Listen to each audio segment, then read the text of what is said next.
এখন আমরা হেমায়তপুরের গ্রামের মধ্যে ঢুকে পড়েছি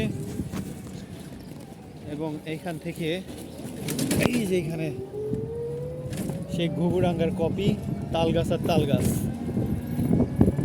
কি সুন্দর দৃশ্য।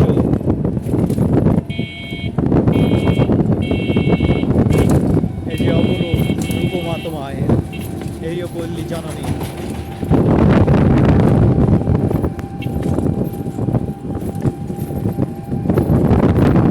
এখানে কৃষকরা মাঠে চাষাবাদ করছেন,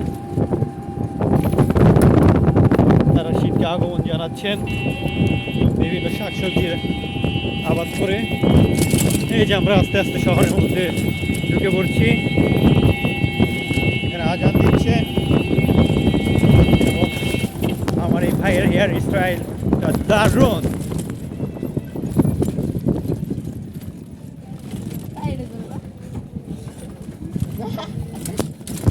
ভাইয়া তোমরা দিনে কয় টাকা ইনকাম করো? 14-15 হাজার না শো? 14-1500? এই কি বলো, এত না 700-800? এতই? এখন একটা মুরগি নিচে পড়ে আসছিল গাড়ির। আমি তো সারপ্রাইজ, ওদের কথা শোনার দিনে 14-1500 টাকা ইনকাম করে। আমার তো চাকরি ছেড়ে দিয়ে এখন ইজি বাইক চালাতে ইচ্ছা করছে, স্বাধীন পেশা।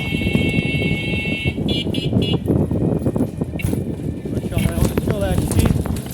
আমি মূলত গিয়েছিলাম এই যে বস্তা ভর্তি করে ভালোবাসা নিয়ে আসতে। ঠিক আছে, আজ এই পর্যন্তই, ধন্যবাদ।